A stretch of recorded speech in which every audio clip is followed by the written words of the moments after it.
श्री रामचरितमानस किष्किंधा कांड। विषय समुद्र लांघने का परामर्श।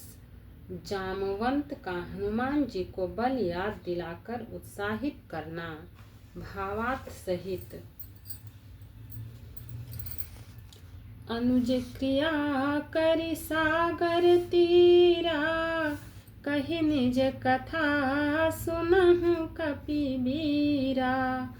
हम द्वौ बंधु प्रथम तरुणाई, गगन गए रवि निकट उड़ाई। समुद्र के तीर पर छोटे भाई जटायु की क्रिया श्राद्ध आदि करके संपाति अपनी कथा कहने लगा। हे वीर वानरों, सुनो, हम दोनों भाई उठती जवानी में एक बार आकाश में उड़कर सूर्य के निकट चले गए। तेजन सही सकसो फिर आवा, मैं अभिमानी रवि नियरावा। जरे पंख यति तेज पारा, परे भूमि करि घोर चिकारा। वह जटायु तेज नहीं सह सका, इससे लौट आया, किंतु मैं अभिमानी था, इसलिए सूर्य के पास चला गया। अत्यंत अपार तेज से मेरे पंख जल गए। मैं बड़े जोर से चीख कर मार कर जमीन पर गिर पड़ा। मुनि एक नाम चंद्रमा ओहि, लागी दया देखी करी मोहि। बहु प्रकार तेहि ज्ञान सुनावा, देह जनित अभिमान छड़ावा। वह चंद्रमा नाम के एक मुनि थे। मुझे देखकर उन्हें बड़ी दया लगी। उन्होंने बहुत प्रकार से मुझे ज्ञान सुनाया और मेरे देह संबंधी अभिमान को छुड़ा दिया। त्रेता ब्रह्म मनुज तनु धरहि, तासु नारी निशिचर पति हरहि। तासु खोज पठियहि प्रभु दूता, तिन्हि मिले तै हो बपुनीता। उन्होंने कहा, त्रेता युग में साक्षात पर ब्रह्म मनुष्य शरीर धारण करेंगे। उनकी स्त्री को राक्षसों का राजा हर ले जाएगा। उसकी खोज में प्रभु दूत भेजेंगे। उनसे मिलने पर तू पवित्र हो जाएगा।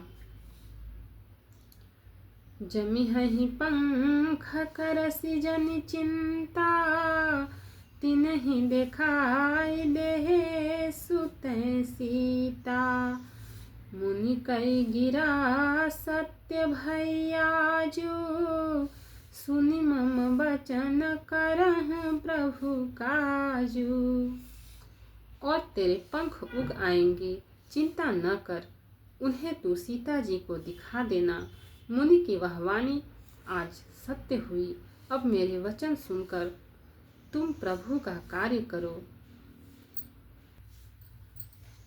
गिरि त्रिकूट ऊपर बस लंका, तहाँ रह रावण सहज शंका। तहाँ शोक उपवन जहाँ रहई, सीता बैठी सोचरत अहई। त्रिकूट पर्वत पर लंका बसी हुई है। वहाँ स्वभाव से ही निडर रावण रहता है।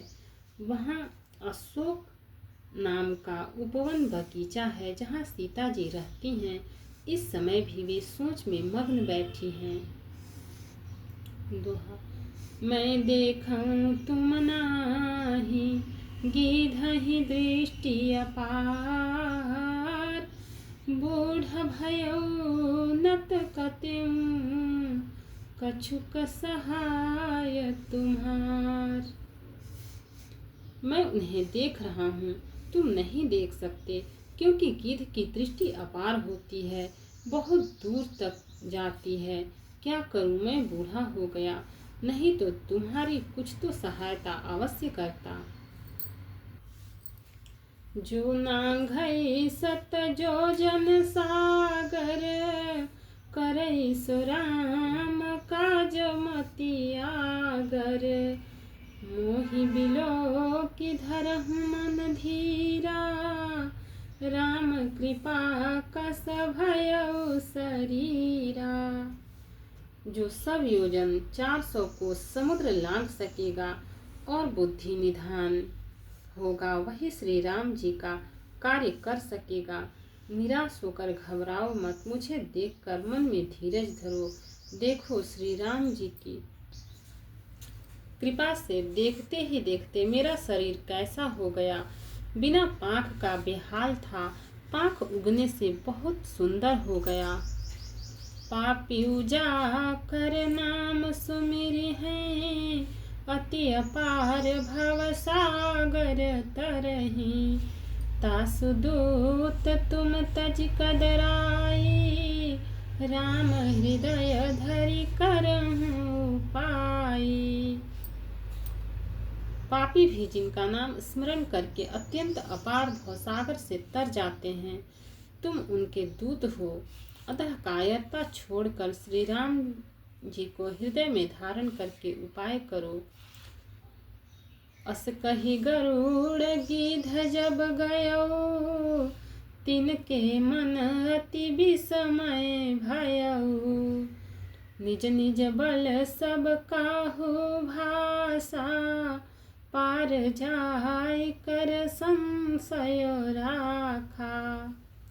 काकभुसुंडी जी कहते हैं, हे करुड़ जी, इस प्रकार कहकर जब गिद्ध चला गया तब उन वानरों के मन में अत्यंत विस्मय हुआ।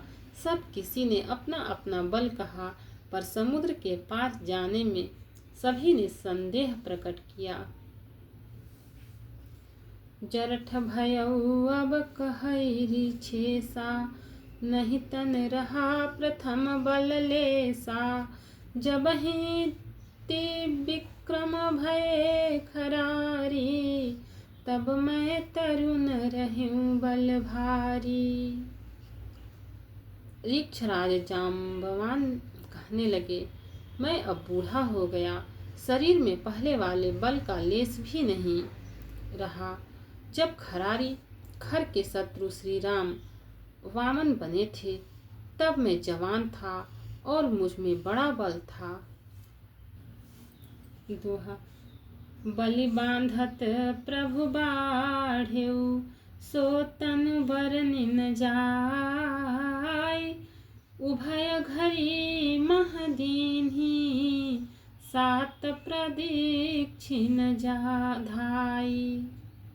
बलि के बांधते समय प्रभु इतने बढ़े कि उस शरीर का वर्णन नहीं हो सकता, किंतु मैंने 2 ही घड़ी में दौड़कर उस शरीर की 7 प्रदक्षिणाएं कर ली। अंगद कहई जाऊं मैं पारा, जिय संशय कछु फिरती बारा। जामवंत कह तुम सब लायक, पठई किमी सब ही कर नायक। अंगद ने कहा, मैं पार तो चला जाऊंगा, परंतु लौटते समय के लिए हृदय में कुछ संदेह है। जाम्बवान ने कहा, तुम सब प्रकार से योग्य हो, परंतु तुम सबके नेता हो, तुम्हें कैसे भेजा जाए। कहरी छपति सुन हनुमाना, का चुप साधि रहे हो बलवाना। पवन तनय बल पवन समाना, बुद्धि विवेक विज्ञान निधाना। ऋक्षराज जाम्बवान ने श्री हनुमान जी से कहा, हे हनुमान, हे बलवान, सुनो, तुमने यह क्या चुप साध रखी है। तुम पवन के पुत्र हो और बल में पवन के समान हो। तुम बुद्धि विवेक और विज्ञान की खान हो। कवन सो काज कठिन जग माही, जो नहीं होई तात तुम पाही। राम काज लगी तव अवतारा, सुनत ही भयउ पर्वताकारा। जगत में कौन सा ऐसा कठिन काम है जो हे तात तुमसे न हो सके। श्री राम जी के कार्य के लिए ही तो तुम्हारा अवतार हुआ है। यह सुनते ही हनुमान जी पर्वत के आकार के अत्यंत विशालकाय हो गए। कनक बरन तन तेज बिराजा, मानहु अपर गिरिन कर राजा। सिंहनाद कर बारहि बारा, लीलहि नाघउ जल निधि खारा। उनका सोने का सा रंग है, शरीर पर तेज सुशोभित है, मानो दूसरा पर्वतों का राजा सुमेरु हो। हनुमान जी ने बार बार सिंहनाद करके कहा, मैं इस खारे समुद्र को खेल में ही लांघ सकता हूँ। भक्त और भगवान की जय। चैनल को लाइक, सब्सक्राइब और शेयर करें। कमेंट में जय सिया राम लिखें। इसके आगे का पार्ट इसके आगे के एपिसोड में मिलेगा। जय सिया राम।